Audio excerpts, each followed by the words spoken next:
హల్లెలూయా. ఆరాధన చేసుకుందాం, దేవుని స్తుతిద్దాం. ప్రతి ఒక్కరు కూడా నిజంగానే ఈ మాట చాలా గొప్ప మాట. ఆయన వైపు చూసిన వారికట చుట్టూ ప్రపంచం ఏమైపోయినా సరే కనబడదట. నిజంగా కదా. నిజంగానే దేవుని వైపు మన యొక్క ఆత్మ ఎప్పుడైతే నిమగ్నమై ఉంటుందో, మన కన్నులు ఏదైనా ఒక మంచి మాట చెప్పినప్పుడు అది ఎప్పుడైతే కాన్సన్ట్రేట్ చేసి వింటుంటామో ఇంకా పక్కన ఏం జరుగుతున్నా సరే అది మన మైండ్కి రాదు. అది మనం డిస్టర్బ్ అవ్వం. ఎవరైనా డిస్టర్బ్ అవుతున్నారంటే కనుక దేవుని వైపు లేకపోతేనే మనం డిస్టర్బ్ అవుతాం నిజంగానే. కనుక ప్రతి ఒక్కరు కూడా చర్చ్కి వచ్చినప్పుడు నిజంగానే దేవుని మీద మన యొక్క ఏకాగ్రత కలిగి ఉండాలి. మనం దేవుని మీద మన యొక్క మనస్సు, ఆత్మ, దేహధర ఏం చెప్తున్నారో, ఏం చేస్తున్నారో, దేవుని మాటలు ఏంటో, ఆయన చెప్తున్న వాక్యం ఏంటో, దేవుని సన్నిధిలోకి వచ్చినప్పుడు ఎప్పుడైతే మనం ఆయన మీద నిమగ్నమై ఉంటామో చుట్టూ ఏం జరుగుతున్నా అవి మనలోకి రావు. అప్పుడు వాక్యం మనలో ఉండి 100 ఫలితాన్ని దేవుడు తప్పకుండా ఇస్తాడు. ఆరాధన చేసేటప్పుడు కూడా ప్రతి ఒక్కరు కూడా ఇక్కడికి వచ్చినప్పుడు ఆత్మపూర్ణలే ఆరాధన చేయండి. నిజంగానే మనం చాలా ఆరోగ్యంగా ఉన్నాం, చాలా అన్ని విషయాల్లో మనం బెటరే.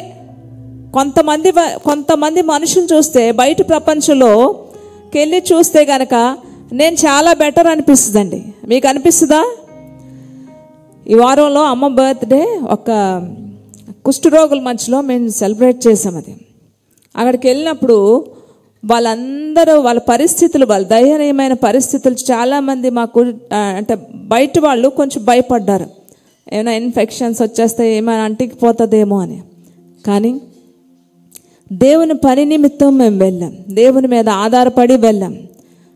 అక్కడ పరిస్థితులు వాళ్ళని చూస్తే గనక మనమైతే ఆరోగ్యంగా ఉన్నాం, మంచి బట్టలు ఇచ్చాడు, మంచి ఆహారాన్ని ఇచ్చాడు. ఒక 20 సంవత్సరాలు 25 సంవత్సరాల క్రితం కన్నా ఇప్పుడు మన యొక్క జీవితం చాలా చాలా బెటరే కదండి. హల్లెలూయా. మనకి ఇప్పుడు ఏం బాధ అంటే ఇంకా ఏదో లేదనే బాధలో ఉంటామే తప్ప ఒక 25 సంవత్సరాల క్రితం వెనక్కి వెళ్తే గనక మన స్థితిగతులు ఏంటి అని చూసుకుంటే, అమ్మో ఇప్పుడు నేను చాలా చాలా దేవుడు నా జీవితంలో ఉన్నత స్థితినే ఇచ్చాడు అని చెప్పి కృతజ్ఞత కలిగి ఉండగలం. అక్కడికి వెళ్తే గనక నిజంగా అక్కడ ఒక పాస్టర్ గారు ఉన్నారు, అదంతా నడిపిస్తున్న షార్ట్స్లో పెట్టాను చూడండి కావాలంటే. అది ప్రత్యేకంగా పెట్టాను. వాళ్ళ చేతులు లేవు, మొత్తం తినేసే ఇలాగే ఉంటాయి వాళ్ళకి. కొంతమందికి అయితే కాళ్ళు లేవు, ముడుకుల వరకు కాళ్ళు తీసేసారు వాళ్ళు. అందరూ చాలామంది అక్కడ ఉన్న వాళ్ళందరూ కుష్ఠరోగులే. ఆయన చెప్తున్న మాట, మాలాంటి వాళ్ళ దగ్గరికి ఎవరు రారమ్మా, ఇలాంటి వాళ్ళ దగ్గరికి ఎవరు రారు. గొప్ప గొప్ప వ్యక్తుల దగ్గరికి చాలామంది వెళ్తారు, అన్నీ బాగుంటేనే వెళ్తారు. చాలాసార్లు ఈ మాట నేను చెప్తాను, మాలాంటి వాళ్ళ దగ్గరికి ఎవరు రారు. మేము చాలా చోట్ల వెతికాం ఎక్కడ సెలబ్రేట్ చేద్దాం, కానీ ఎందుకు దేవుడు ఇక్కడికి తీసుకెళ్ళాడో మాకు తెలియదు. మిమ్మల్ని ఎందుకు దేవుడు తీసుకొచ్చాడో అది దేవునికే తెలియాలి అని ఆయన చెప్తున్నాడు. చాలా చాలా ప్లేసెస్లో మేము చెయ్యాలనుకున్నాం, కానీ ఇక్కడికి ఎందుకు దేవుడు తీసుకెళ్ళాడో వాళ్ళ పరిస్థితులు చూసినప్పుడు ఆయనలో చెరగని ఒక చిరునవ్వు, సంతోషంగా ఆయన వాళ్ళ పాటలు పాడడమే. కానీ చేతులు లేవు, మనకు చేతులు ఉన్నాయి కానీ మనం చప్పట్లు కొట్టడానికి మన అర్హత లేదు మనకి. చాలామంది చప్పట్లు కొట్టలేరు. వేళ్ళు బాగున్నాయి, గోర్లు బాగున్నాయి, ఒక్క వేణు కూడా ఎక్కడా పోలేదు. 2 చేతుల్లో వేళ్ళు, ఆ చేతులు అన్నీ ఆరోగ్యంగా ఉన్నాయి, కానీ కొంతమంది చప్పట్లు కొట్టలేరు దేవుని కొరకు. నోరు బాగుంది కానీ గట్టిగా పాడలేని పరిస్థితి. ఆరోగ్యంగా ఉన్నాం కానీ దేవుని ఆరాధన చేయలేని పరిస్థితి. సిగ్గు అనేది అడ్డు వస్తుంది. చేతులు లేవు, మొండు వేళ్ళు, వాటితో చప్పట్లు కొట్టి దేవుని ఆరాధన చేస్తున్నారు. వాళ్ళకంటా మనం బెటరే కదండి. కానీ మనకి వాళ్ళకి తేడా ఏంటి? సంతోషంగా వాళ్ళు మొండి చేతులతో చప్పట్లు కొడుతూ దేవుని ఆరాధన చేస్తున్నారు. మొండి చేతులతో చప్పట్లు కొట్టి ఆరాధన చేస్తారు. నేను ఒక కుష్టి వ్యాధినైనా సరే దేవుని సేవ కొరకు దేవుడు నన్ను ఎన్నుకున్నాడని చెప్తున్నాడు. ఆ పరిస్థితిలో ఉంటే మీరు ఎవరైనా సరే దేవుని పరిచర్య చేస్తారా? దేవుని కొరకు వాడబడతారా? ఒక చేతులు లేని వ్యక్తి, కుష్టి వ్యాధి వ్యక్తి ఎక్కడెక్కడికో ఏ మారుమూల ప్రాంతాలు, ఎవ్వరూ వెళ్ళలేని ప్రాంతాలకు వెళ్ళి సేవ చేస్తున్నాడు. అన్నం కూడా తినలేడు సరిగ్గా. ఎంతో ఆశీర్వాదకరం, ఎంతో సంతోషం. అలాంటి వాళ్ళని చూసినప్పుడు అన్నీ బాగున్నాయి, వేళ్ళు బాగున్నాయి, నా ఆరోగ్యం బాగుంది, నాకు అన్ని స్థితిగతులు మార్చిన నేను ఏ విధంగా ఆత్మపూర్ణుడిని ఆయన స్తుతించాలి, ఆయన గణపరచాలి అనే ఒక ఆలోచన మనకి రావాలండి. ఆలోచన మనకి రావాలి. గట్టిగా పాడుతున్నారు, ఆ మొండి చేతులతోనే చప్పట్లు కొట్టి దేవుని మహింపరుస్తున్నారు. దేవుని మహింపరుస్తున్నారు. ఏంటి మన స్థితి? ఏ పరిస్థితిలోంచి మనం వచ్చాం? మన జీవితాలు ఏంటి? మన స్థితిగతులు ఏంటి అని గుర్తు చేసుకోవాలి. ఎవరైనా సరే ఈ సంఘానికి వచ్చే వాళ్ళకి ప్రత్యేకంగా మేము చెప్తుంది, చాలామంది ఫ్రెండ్స్తోని, కాలేజీల్లోని, హోటల్స్లోని జరుపుకోండి, మంచిది. కానీ సొసైటీలో మన బ్రతుకు దేవుడు ఎంత ఉన్నత స్థితిలో ఉంచాడని తెలియాలంటే, దేవుడు నన్ను ఎంత ఆశీర్వదించాడని తెలియాలంటే, మనం ఇలాంటి వారి దగ్గరికి వెళ్ళి మనకి దేవుడు ఇచ్చిన ఇక జన్మదినాన్ని ఈ సంవత్సరం అంతా కాపాడినందుకు దేవునికి ఇష్టమైన రోజుగా వారికి ఒక ఇంత అన్నం పెట్టి ఒక బట్ట ఇవ్వండి, ఒక్క వస్త్రాన్ని ఇవ్వండి. సంవత్సరం అంతా కూడా అది ఎంతో ఆశీర్వాదం మీకు. హల్లెలూయా. ప్రతి ఒక్కరూ మీ చంటి పిల్లల దగ్గర నుంచి పెద్దవాళ్ళ వరకు కూడా, ఎక్కడెక్కడ విషయాలో నాకు అనవసరం, కానీ ఈ సంఘానికి వచ్చేవారు చాలామంది అలా చేస్తున్నారు. ఈ సంఘానికి వచ్చేవారు మంచి పని, సంవత్సరం అంతా దేవుడు మిమ్మల్ని కాచి కాపాడినందుకు ఒక పేదవాడికి అన్నం పెట్టండి, ఒక్క వస్త్రాన్ని ఇవ్వండి. అదే మీ యొక్క జన్మదిన ఆశీర్వాదం. కనుక సమాజంలో ఇలాంటి ఉన్నాయి పరిస్థితులు. వాళ్ళు చూసినప్పుడు నా చేతులు బాగున్నాయే, నేను చప్పట్లు కొట్టలేకపోతున్నాను. చేతులు లేని వ్యక్తి మొండి చేతులతో దేవుని మహింపరుస్తుంటే అన్నీ ఉన్న నీ సంగతి ఏంటి? అన్నీ ఇచ్చిన దేవుడు నీకు ఇచ్చినప్పుడు నీ సంగతి ఏంటి? నీ పరిస్థితి ఏంటి? ఏ విధంగా కన్నీటితో ఆయన పాదాలు కడిగి ఆరాధన చేయాలి. చేద్దామండి, దేవుని స్థుతిద్దామా? చేతుల పైకెత్తి, ప్రభా అన్నీ నాకు ఇచ్చేవయ్యా. ఏమీ లేని వ్యక్తే నిన్ను ఆరాధన చేస్తే అన్నీ ఉన్న నేనేం చేయాలి? ఏం చేయాలి? విరిగి నలిగిన మనసుతో ఆత్మపూర్ణమై దేవుని స్థుతిద్దాం, ఆరాధన చేద్దాం. ప్రతి ఒక్కరు కూడా ఏసే జీవము, ఏసే మార్గము. క్వైర్ కూడా వస్తారా దయచేసి? ఏసే నారేడు, నా నావికుడు, నా ప్రాణనాథుడు అని చెప్పి రకరకాల మాటలతో ఆయన గణపరుస్తూ, పొగుడుతూ, ఆయన కొనియాడుతూ ఈ విశ్రాంతి దినం, ఈ యొక్క ఆదివారం దినం దేవుని మహిమ చెబుదాం, ఘనముగా ఆరాధన చేద్దాం. ఆత్మలతో ఆరాధన చేసినప్పుడు హల్లెలూయా అనేటప్పుడు హల్లెలూయా చెప్పండి, పరిశుద్ధుడు అనేటప్పుడు పరిశుద్ధుడు అని చెప్పండి. ఈ విషయాన్ని బట్టి ఆలోచించి అన్నీ ఉన్నాయి, చేతులు బాగున్నాయి, ఏది నాకు ఎక్కడా కూడా నన్ను నవిటివాడిగా చేయలేదు అని చెప్పి ఆత్మపూర్ణులే ఆరాధన చేయండి. దేవుని స్తుతిద్దాం, దేవుని స్తుతిద్దాం.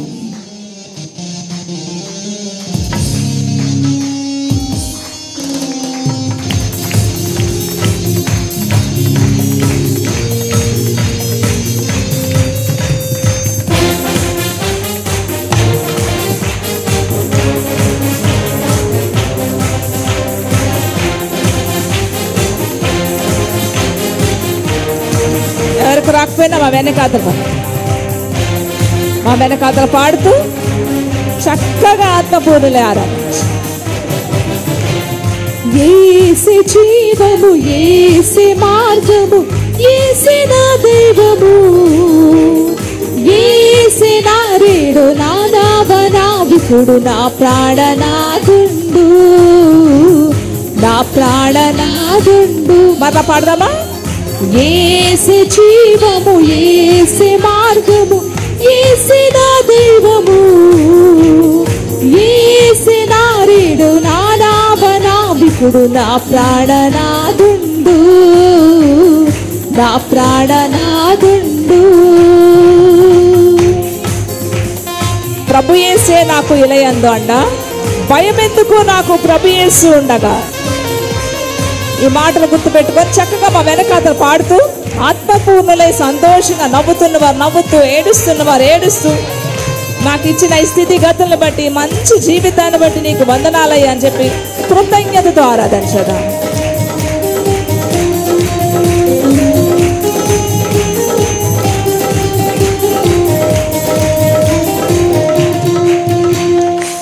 ప్రభు యేసే నాకు ఇలయందు అండ, భయమెందుకు నాకు ప్రభు యేసు ఉండ. మరలా చెప్తారా?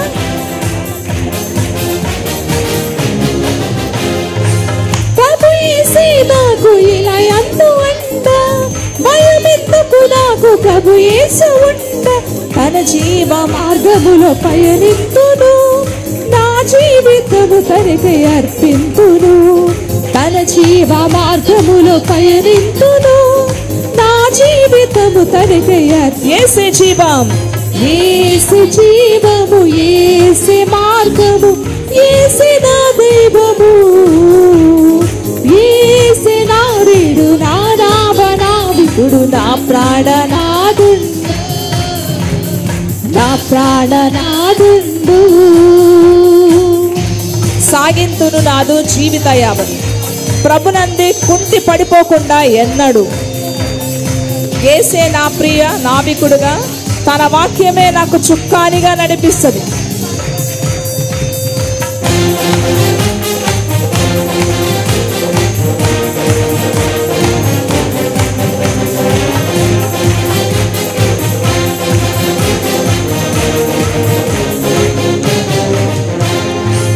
సాగింతును నాదు జీవిత నావను, ప్రభునందు కుంటి పడకుండా ఎన్నడు.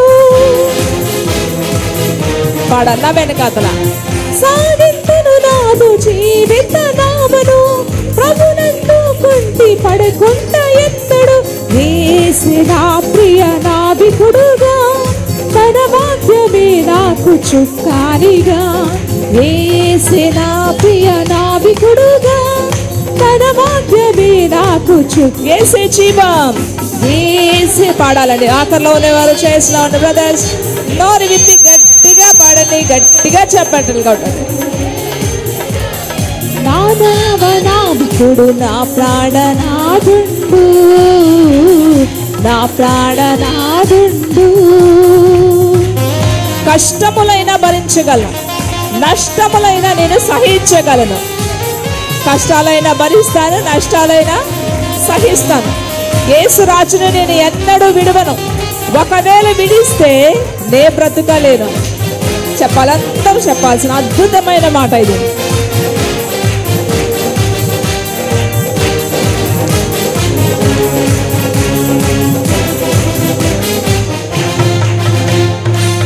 కష్టములైనను భరించగలను, నష్టములైనను సహించగలను.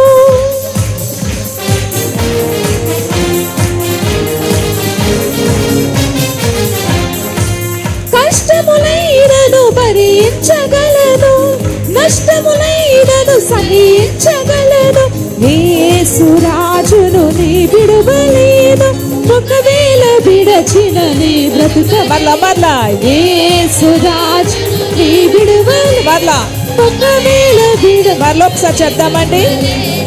యేసు రాజును నీ విడువలేను, ఒకవేళ విడచిన నీ బ్రతుకలేను. యేసు రాజును, యేసే జీవం, యేసు జీవము, యేసే మార్గము, యేసే నా దైవము, యేసే నా రేడు, నా నావికుడు, నా ప్రాణనాథుడు, నా ప్రాణనాథుడు, నా ప్రాణనాథుడు, నా ప్రాణనాథుడు. యేసు రాజును నీ విడువలేను, ఒకవేళ విడచిన. చాలా బాగుందండి. ఈ మాట చెప్తామా? మరలా ఒకసారి చెప్తా. మరలా అందరి నోటి నుంచి ఒకసారి మ్యూజిక్ ఆపుతారా, చెప్తారా? ఈ మాట ఎందుకో నాకు చాలా ఇష్టం అండి. చేతులు రెండు ఎత్తి చెప్తారా? చప్పట్లు కొట్టకుండా. సిస్టర్స్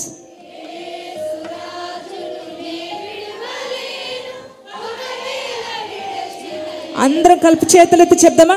యేసు రాజును ఒకవేళ విడచిన నీ బ్రతుకలేను. యేసు రాజును నీ విడువలేను, ఒకవేళ విడచిన నీ బ్రతుక. ఆరాధనకు వెళ్దాం. ఆరాధన ఇప్పుడు చేయాలి, అద్భుతమైన ఆరాధన. ఒకవేళ విడచిన నీ బ్రతుకలేను. హల్లెలూయా. గట్టిగా ఆత్మపూర్ణలే ఎవరికి నచ్చినట్టు వాళ్ళు ఆరాధన చేయవచ్చు. ఆకర్ చేసిన ఆత్మపూర్ణలే ఆరాధన చేయండి. యేసయ్య మీద మాత్రమే ఏకాగ్రతతో చేయాలి. ఒకటే మాట సంఘం అంతా ఆరాధన చేయాలి. యేసయ్యా నిన్ను విడిచిపెడితే ఆ రోజుతో మాకు సమాప్తం. యేసురాజుని ఎన్నడూ విడువను. ఒకవేళ విడిచిపెడితే మన బ్రతకలేం.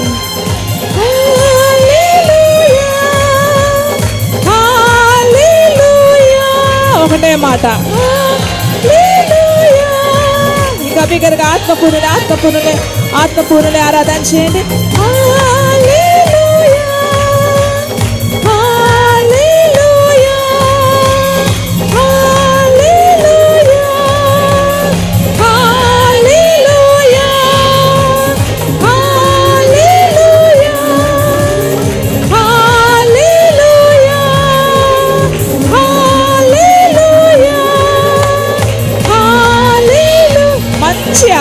మంచి ఆరాధన బెస్ట్ ఇవ్వండి దేవునికి.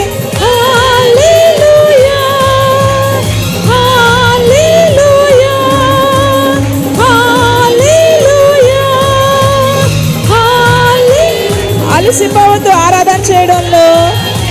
ఇదే మన బలం, ఇదే మన జ్ఞానం, ఇదే మనకి ఆరోగ్యం.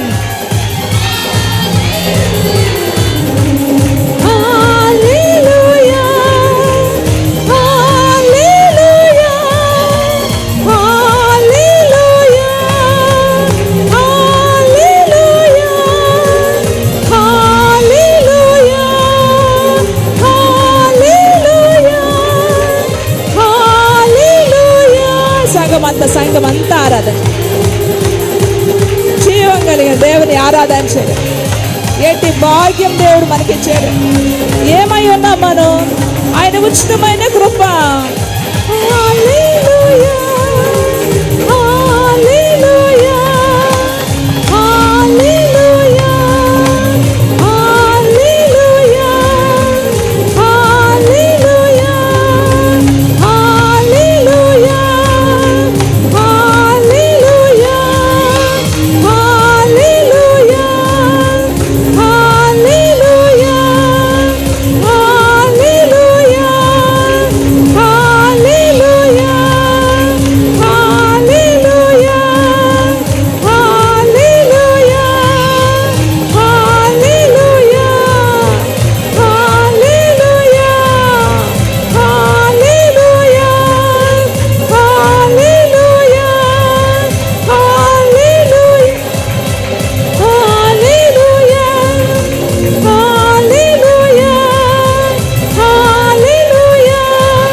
చెప్పాలి. బిగ్గరగా చేతులు రెండు పైకెత్తి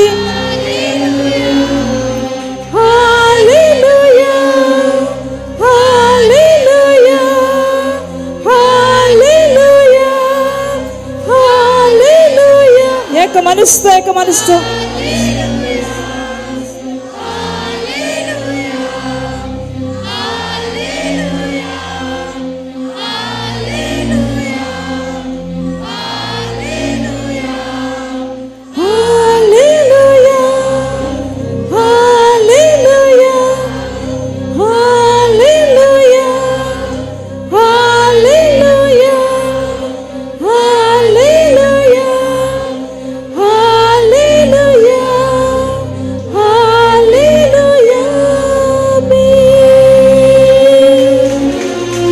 చెప్పలు కొద్దాం.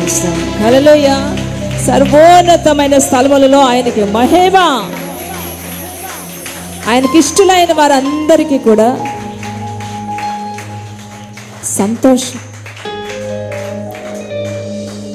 ఆయనకి మహిమ, సమస్త మహిమ, ఘనత, ప్రభావం ఆయనకే చెల్లును గాక. ఏమై ఉన్నావు?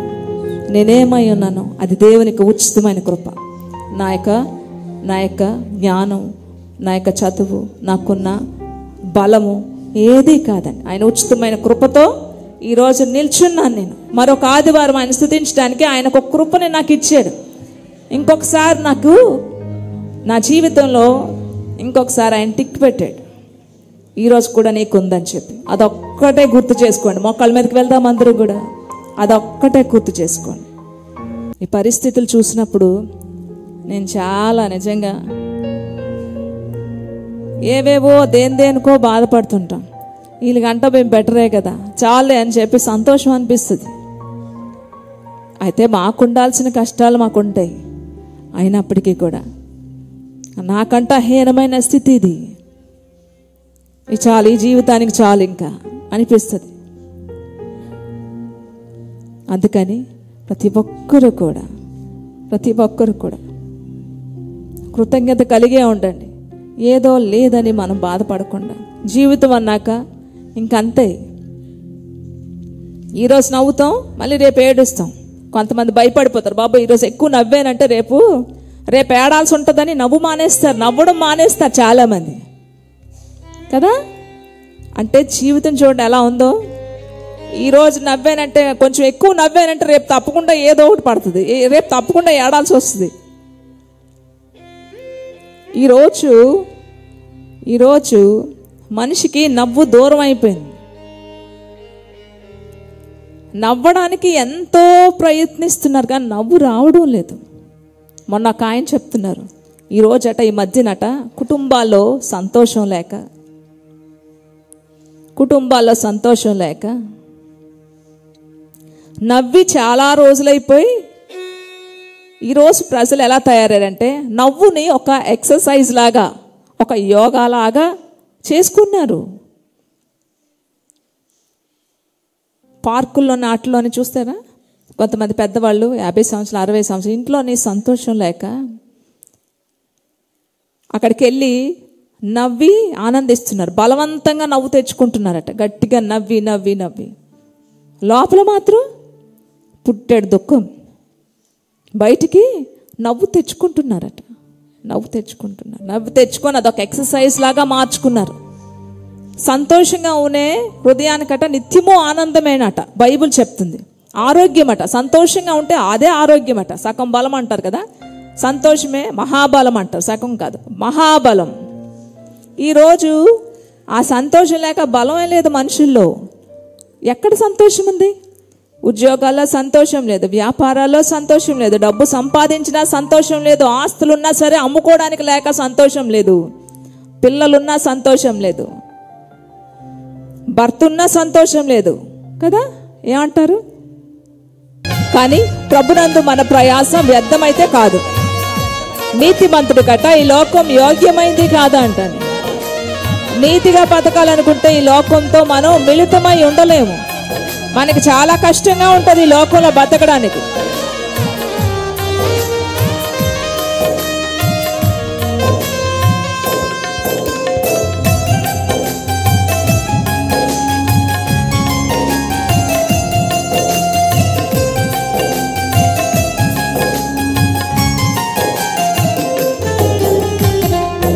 ఇహలోక శ్రమలన్నీ ఎన్నదగినవి కావని, ప్రభునందు నా ప్రయాస వ్యర్థమే కాదని.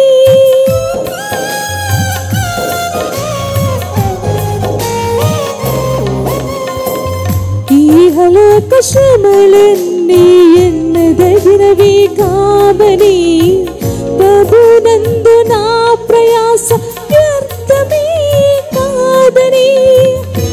నా మట్టుకైతే బ్రతుకుట క్రీస్తేనని, చావైతే నాకది ఎంతో మేలని. నా మట్టుకైతే బ్రతుకుట క్రీస్తేనని, చావైతే నాకది ఎంతో మేలని. నా కన్నులెత్తి నీ వైపుకి, చేతులెత్తి చెప్దాం ఆయన వైపు, నిరీక్షణతో చూచుచున్నాను. నా కన్నులెత్తి నీ వైపుకి నిరీక్షణతో చూచుచున్నాను. నీ యందే నే బ్రతుకుచున్నాను. ఎంతమంది ఆలోచిస్తున్నాను కదండి? ఈ లోకం నీతిమంతులకి యోగ్యమైనది కాదు. ఖచ్చితంగా బ్రతకాలనుకున్నాను. ఈ లోకం చాలా కష్టంగా ఉంటుంది. మొన్న ఎప్పుడు అమ్మ నేను మాట్లాడుకుంటూ ఏంటి పరిస్థితులు ఏంటి, మనం ఏ విషయంలో తప్పు చేసామా, పోనీ మన మట్టుకు మనం ఆలోచించుకుందాం. పర్సనల్గా ఎవరు లేనప్పుడు మన మట్టుకు ఏ విషయంలో తప్పు చేసాం, ఏ విషయం తప్పు చేసి కూర్చొని ఆలోచించుకుందాం, రాసుకుందాం. ఆ ఉక్కు మీద పోనీ ఏ తప్పు చేసామో రాసుకుందండి. ఒక్క విషయంలో వెతికినా సరే మాలో ఏ విషయంలో కూడా రావట్లేదు. కానీ ఈ నింద మనం ఎందుకు పడుతున్నాం? ఈరోజు ఎందుకు పడుతున్నాం ఈ నింద? ఎందుకు ఈ అవమానం? మేం కాకుండా ఇంకొంతమందిని కష్టపడుతున్నామని వాళ్ళని బట్టి మేము చాలా బాధపడుతున్నాం, మేము చాలా ఏడుస్తున్నాం. మేమైతే భరిస్తాం ప్రభు, మాకు ఎలాంటిది నువ్వు ఇచ్చినా, ఎందుకంటే మేము సేవలో ఉన్నాం కాబట్టి.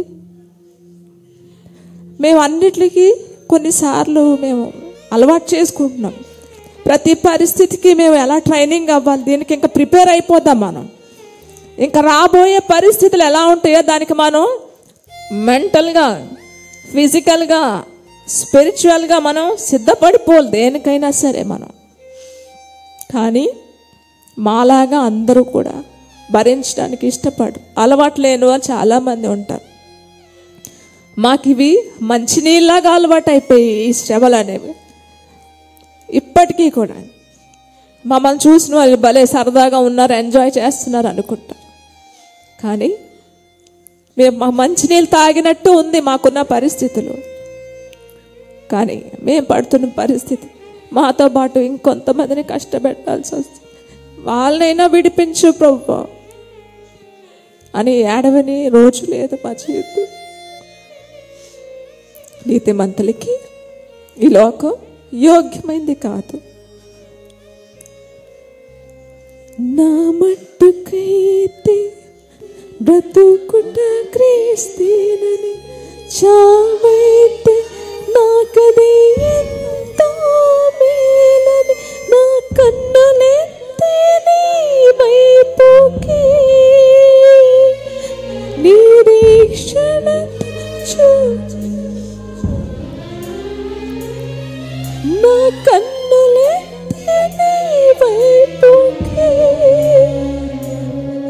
నిరీక్షణతో చూచుచు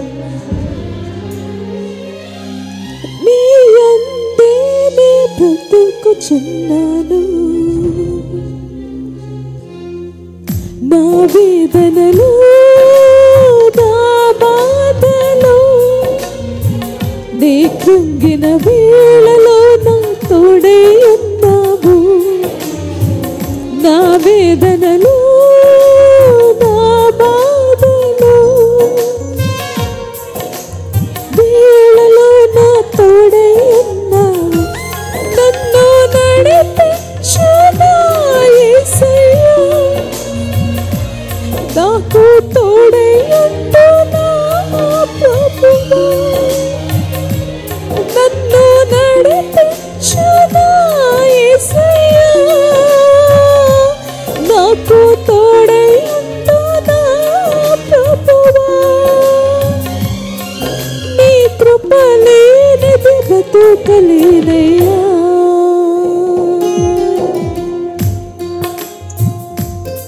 దేవుడు మిమ్మల్ని దర్శిస్తే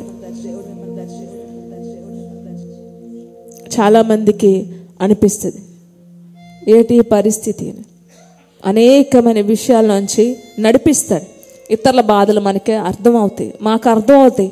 కానీ కొంతమందికి మేము అర్థం కాము, మేము అర్థమవు. కొంతమందికి వీళ్ళ జీవితంలో ఎందుకు ఇలా జరుగుతుంది అనే ప్రశ్నే ఉండిపోయింది. కానీ మేము మీకు అర్థమవు. మేము ఎవరికి అర్థమవుతాం? మేము ఎవరికి అర్థం? దేవునికి అర్థమవుతాం. మీరెవరికి అర్థమవుతారు? దేవునికి అర్థమవుతుంది. మనిషి అర్థం చేసుకోలేడండి, తోటి మనిషిని అర్థం చేసుకోలేదు. అర్థం అవ్వాలంటే చాలా కష్టం, చాలా చదవాలి మనిషిని. దేవుడు మీతో మాట్లాడితే ఇహలోక శ్రమలన్నీ ఎన్నదగినవి కాదు. మనం పడుతున్న ప్రతి ప్రయాస కూడా ప్రభువునందు వ్యర్థమైపోదు. ఈ లోకంలో వెర్రి వాళ్ళుగా కనబడతాం మనం కదండి, చేతకాని వాళ్ళలా కనబడతాం. కానీ ఆయనలో ఉన్న మన జీవం, మనకి శ్రమ, మన కష్టం ప్రతిఫలాన్ని ఇస్తుంది తప్పకుండా. నమ్ముతున్నారా? గట్టిగా చెప్పలు కూడా దేవునిస్తాం. సమస్త మహిమ ఘనత ప్రభావం దేవునికే చెల్లును గాక.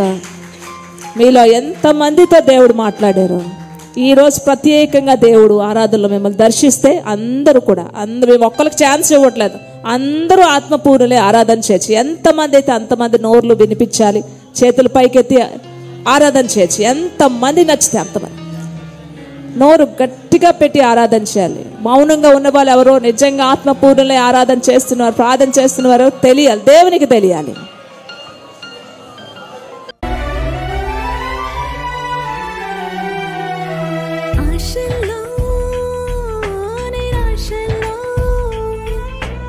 ఊహల్లో నా మోసలో